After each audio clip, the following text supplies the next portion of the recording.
हाँ जी, +2 क्लास।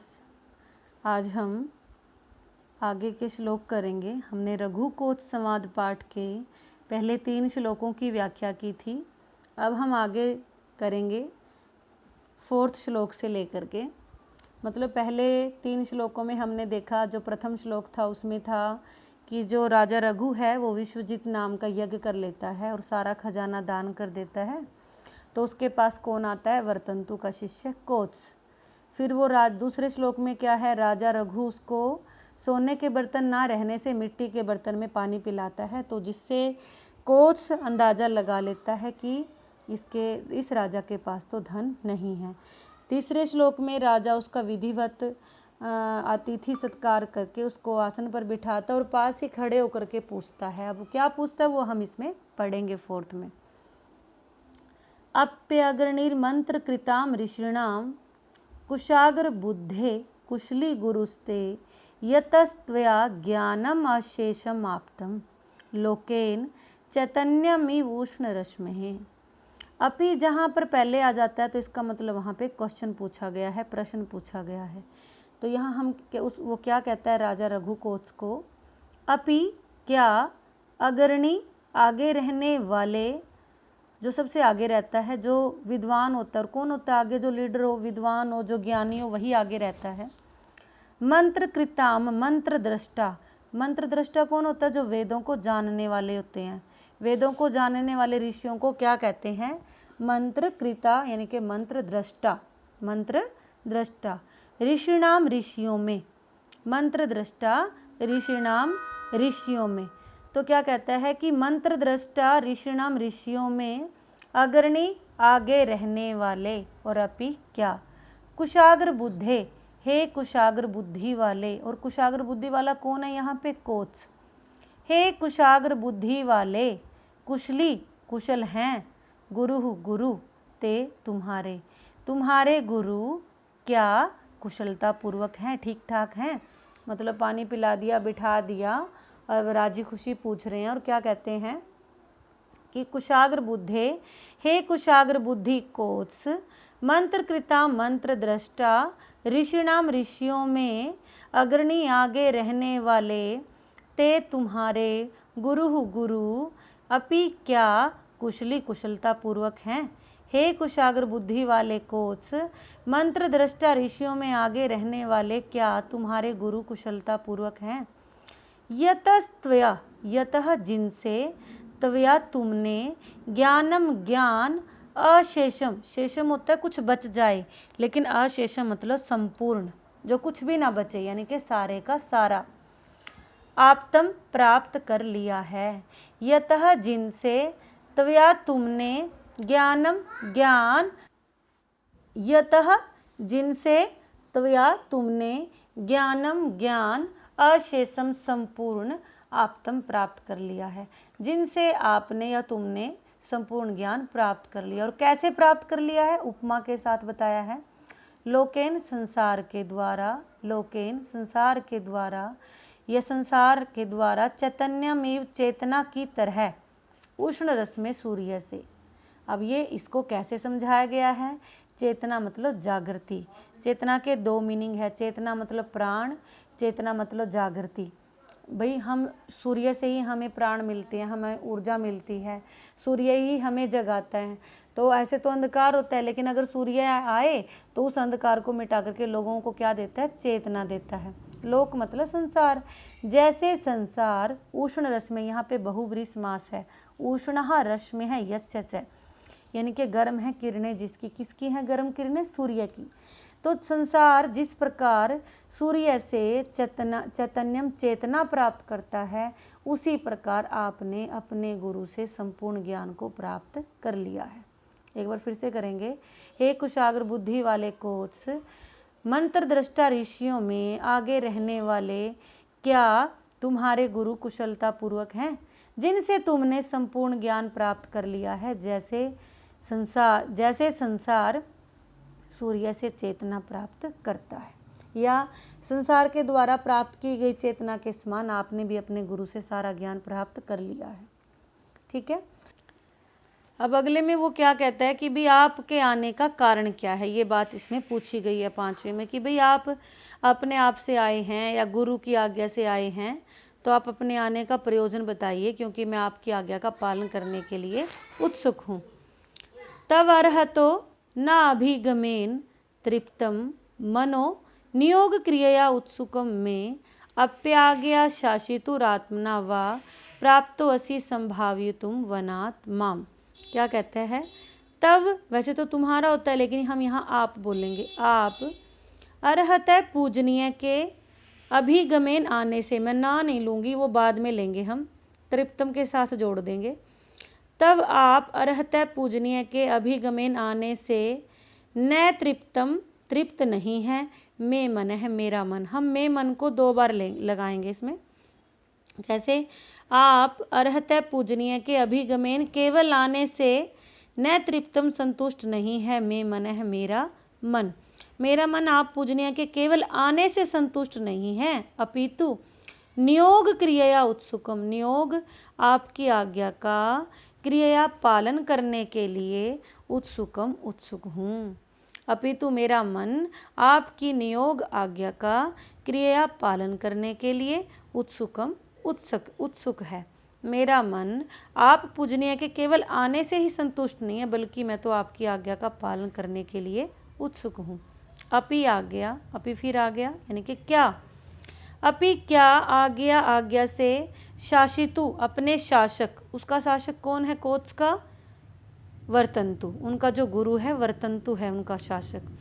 आप अपने शासक यानी कि अपने गुरु की आज्ञा से, आत्मना अपने आप से, व अथवा, अथवा अपने आप से, आप क्या अपने शासितु गुरु की आज्ञा से, व अथवा आत्मना अपने आप से, प्राप्तो असि आए हो, संभाव्य तुम उपकार करने के लिए, वनात वन से, माम मुझ पर। यहाँ पे अनुनासिक संधि बन जाएगी, वनात प्लस माम।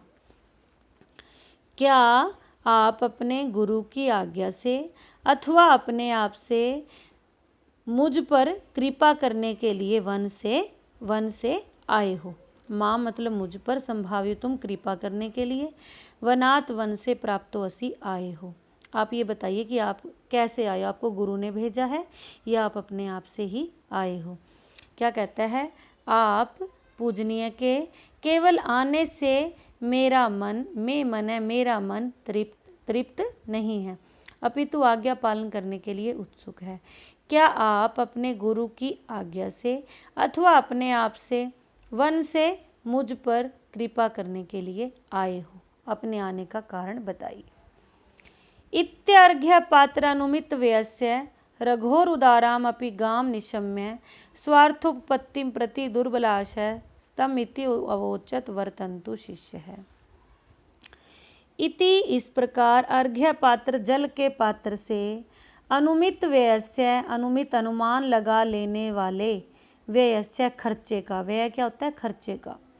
इति इस प्रकार अर्घ्य पात्र जल के पात्र से अनुमित अनुमान लगा लेने वाले, व्ययस्य खर्चे का अनुमान लगा लेने वाले, रघो प्लस उदाराम, विसर्ग संधि है यहाँ पे, रघो प्लस उदाराम। रघो में रघु शब्द है, षष्ठी भक्ति एक वचन। रघु की, उदाराम अपि उदारता पूर्ण, गाम मतलब वाणी को, निशम्य सुनकर। क्या कहते हैं, रघु की, उदाराम अपि उदारता पूर्ण, गाम वाणी को, निशम्य सुनकर, स्वार्थ उपपत्तिम, स्व प्लस अर्थ प्लस उपपत्तिम, स्व और अर्थ में दीर्घ संधि है और उपपत्ति और अर्थ में गुण संधि है। स्वार्थ अपनी इच्छा की, उपपत्तिम प्राप्ति, अपनी इच्छा की प्राप्ति के प्रति, दुर्बल आश है, कमजोर आशा वाला, मतलब जो उसकी इच्छा थी धन लेने की, वो इच्छा उसको पूरी होती हुई नहीं दिखाई दी, तो उसकी आशा क्या हो गई, कमजोर हो गई। मतलब उसको ऐसा हो गया कि अरे मेरी तो अब इच्छा पूरी नहीं होगी, तो जो उसका विश्वास और आशा थी वो बिल्कुल कमजोर पड़ गई थी। पहले तो वो इस आशा में आया था कि मेरी जो जाऊंगा रघु के पास तो मुझे मेरी इच्छा पूरी हो जाएगी, लेकिन अब अर्घ्य पात्र जल के पात्र से ही उसने खर्चे का अनुमान लगा लिया कि इसके पास तो सोने के बर्तन नहीं है, मिट्टी के बर्तन है, इसलिए उसका अंदाजा लगा करके उसकी उदारतापूर्ण जो वाणी बोली थी रघु ने, उसको सुनकर और उसकी जो इच्छा थी कोच की, वो अब कमज़ोर पड़ गई थी, उसकी प्राप्ति कमज़ोर पड़ गई थी। तो तम उसको, किसको, मतलब राजा रघु को, इति अवोचत इस प्रकार बोला, वर्तंतु शिष्य, वर्तंतु का शिष्य। इति इस प्रकार, अर्घ्य पात्र जल के पात्र से अनुमित व्यय खर्चे का अंदाजा लगा लेने वाले, रघोर उदाराम अपि रघु की उदारता पूर्ण भी गाम वाणी को निशम्य सुनकर, स्वार्थ उत्पत्ति प्रति अपनी इच्छा की पूर्ति के प्रति, स्वार्थ हो गया अपनी इच्छा की, उत्पत्ति प्राप्ति के प्रति, दुर्बल आशा कमजोर आशा वाला, वर्तंतु शिष्य, वर्तंतु का शिष्य कोच, तम उस राजा रघु को, इति अवोचत इस प्रकार बोला। यहाँ पे यण संधि है, तम प्लस इति प्लस अवोचत, और अवोचत के त को द हो गया तो यहाँ पे है जस्तव संधि। उसको इस प्रकार बोला, जल के पात्र से खर्चे का अंदाजा लगा लेने पर रघु की उदारतापूर्ण वाणी को भी सुनकर अपनी इच्छा की प्रति के प्रति कमजोर आशा वाला वर्तंतु का शिष्य उस राजा रघु को इस प्रकार बोला, सर्वत्र नो वार्तम अवेहि राजन, नाथे कुतस्त्वया शुभम प्रजानाम, सूर्ये तप्त्यावर्णाय दृष्टे कल्पेत लोकस्य कथम तमिश्रा। राजन यहाँ से लेंगे हम, जहाँ विस्मयादि बोधक होता है वहाँ पे उसका शुरुआत होती है, वो उसका संबोधन चिन्ह है, वो उसको संबोधित किया गया, किसको, राजा को। किसने किया, कोच ने। राजन हे राजन, सर्वत्र सभी जगह, न, अगर न विसर्ग वाला ना हो तो वो न नहीं होता है, लेकिन अगर न के साथ विसर्ग लगे तो वो होता है हम या हमारी। न हमारी, वार्तम बात, बात मतलब कुशलता, अवे ही जानते हो, ठीक है। सर्वत्र सब जगह, न हमारी, वार्तम हमारी बात या कुशलता, अवे ही जानते हो। राजन हे राजन, आप सब जगह हमारी कुशलता जानते हो, यानी कि हम कहीं पर भी हों वहाँ पर भी आपको हमारी कुशलता की चिंता है कि हम ठीक ठाक से हैं या नहीं, क्योंकि प्रजा की चिंता करना किसका काम है, राजा का।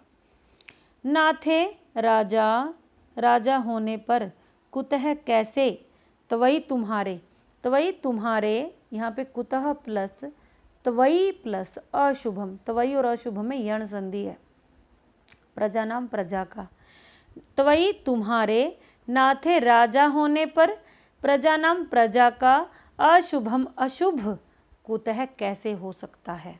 मतलब क्या बात कह दी उसने कि राजन हे राजन, आप सर्वत्र सभी जगह हमारी कुशलता को जानते हो, तो वही नाथे तुम्हारे राजा रहते हुए प्रजा का अशुभ कैसे हो सकता है। कैसे हो सकता है, सूर्य तपती, सूर्य के तपने पर, मतलब जैसे उदाहरण दे दिया कि जैसे सूर्य तपती, सूर्य के तपने पर, आवरणाए ढकने के लिए, दृष्टे दृष्टि को, जैसे सूर्य के तपने पर दृष्टि को ढकने के लिए, कौन दृष्टि को ढक लेता है, जब तक सूर्य तपेगा तब तक क्या नहीं आएगा, तमिश्रा, तमिश्रा मतलब अंधकार, अंधेरा, अगर सूर्य है तो अंधेरा नहीं होगा।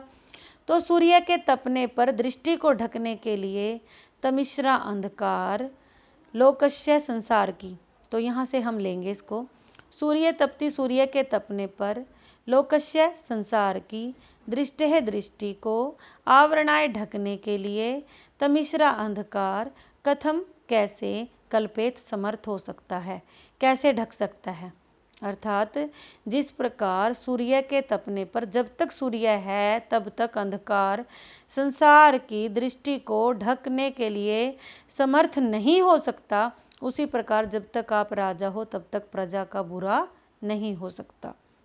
एक बार फिर से करेंगे, राजन हे राजन, आप न हमारी सर्वत्र सभी जगह वार्तम कुशलता वे ही जानते हो, तो वही नाथे तुम्हारे राजा रहने पर प्रजा नाम अशुभम कुतः, प्रजा का शुभ कैसे हो सकता है। उसी प्रकार जैसे जब तक सूर्य तपता है, जब तक सूर्य निकलेगा, जब तक सूर्य रहेगा, अंधकार लोकस्य संसार की, दृष्टि दृष्टि को, आवरणाए ढकने के लिए, कथम कल्पित कैसे समर्थ हो सकता है।